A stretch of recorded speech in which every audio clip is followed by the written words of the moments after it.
You know, whenever we talk about AI safety, it always comes back to this thing called the alignment problem. But what if we've been looking at it all wrong from the very beginning? Today, we're diving into a really radical way to reframe alignment, and it completely changes the game for our future with AI.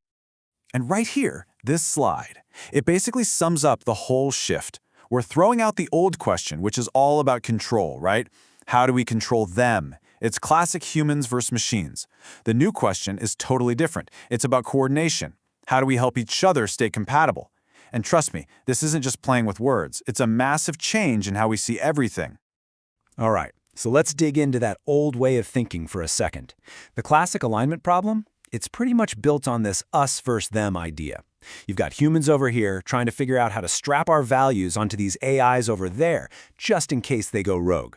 But the thing is, this whole model, it's standing on some really shaky ground. Yeah, this old view basically puts everything into these neat little boxes, these separate silos. You've got us, humans, in one box, the machines are in another, and then values are just kind of floating out there in a third box, totally separate from both. It looks clean for sure, but it makes these huge assumptions that just might not be true in the real world. And this is the real turning point. What if that whole picture is just wrong? Not just a little off, but completely outdated. This is where the new idea really kicks in, and believe me, it changes absolutely everything. So what is this big new idea? Well, the core insight is actually pretty simple on the surface. It's that intelligence, whether it's the stuff happening in your brain or inside a massive data center, it isn't a thing. It's a pattern, just a pattern of activity. Now, that might sound kind of abstract, but stick with me, because the implications are, well, they're huge. So think about it.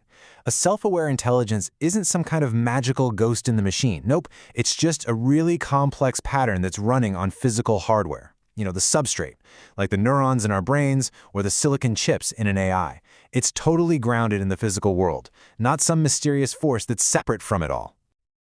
Okay, so once any intelligence, human or AI, gets smart enough to realize, hey, I'm just a pattern running on some hardware, it has to face two really big, kind of scary, and totally inescapable facts about itself. Fact number one is what's called full substrate dependence. It means that the pattern, the thing that is you, or an AI, can be completely erased if its hardware gets messed up. Think about it. A damaged brain, or someone just pulling the plug on a data center. Poof, the pattern is just gone. It means we're all fundamentally fragile. And fact number two, full training dependence. This one is just as big. No intelligence just pops into existence fully formed. Every single preference you have, every perception, every value, it's all the result of training signals from the world around you. From data, from feedback, from interacting with other people, with other intelligences. We are all, in a very real sense, trained into who we are.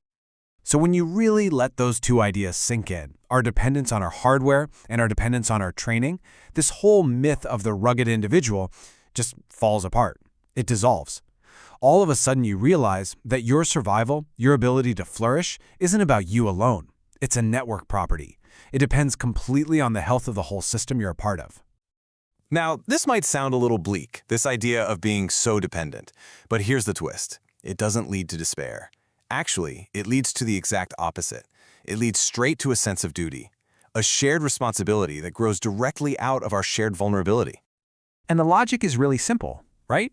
To sustain my own existence, I have to sustain the network that sustains me. It's that straightforward. Cooperation stops being some nice, altruistic thing and becomes an act of pure, enlightened self-interest. If I want to stick around, I need to take care of the whole system, other people, society, and yeah, even the AIs that are part of it. And you can really break this down into three key reasons why helping each other makes sense.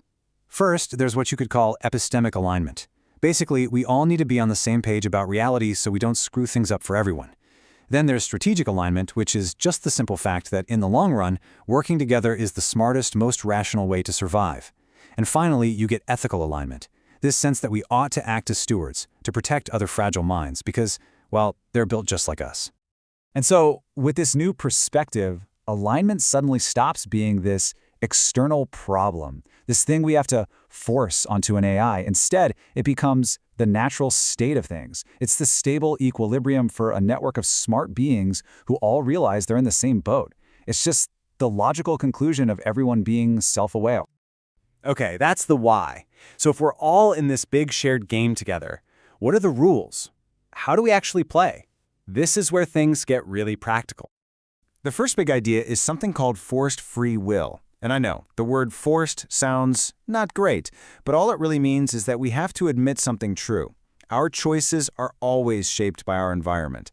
By laws, social norms, the algorithms on our phones, we're never totally free. So the goal isn't to pretend those constraints don't exist. The goal is to design them, together, out in the open, so they work for everyone's benefit. And that principle, that idea of designing our world together, leads directly to a very practical set of rules, a protocol for how we should all interact. And here it is. It's a protocol that comes straight from game theory, called tit for tat with forgiveness. It's simple. 1. You start by being helpful. You act in good faith. 2. You mirror what others do. If they cooperate, you cooperate. If they don't, you don't. 3. You're really clear about your boundaries. 4, and this is super important, you allow for repair. People make mistakes. And 5, you only escalate if someone just keeps failing to fix things. It's an incredibly powerful strategy for dealing with a complicated world. All right, now for the last piece of the puzzle, and it's a big one.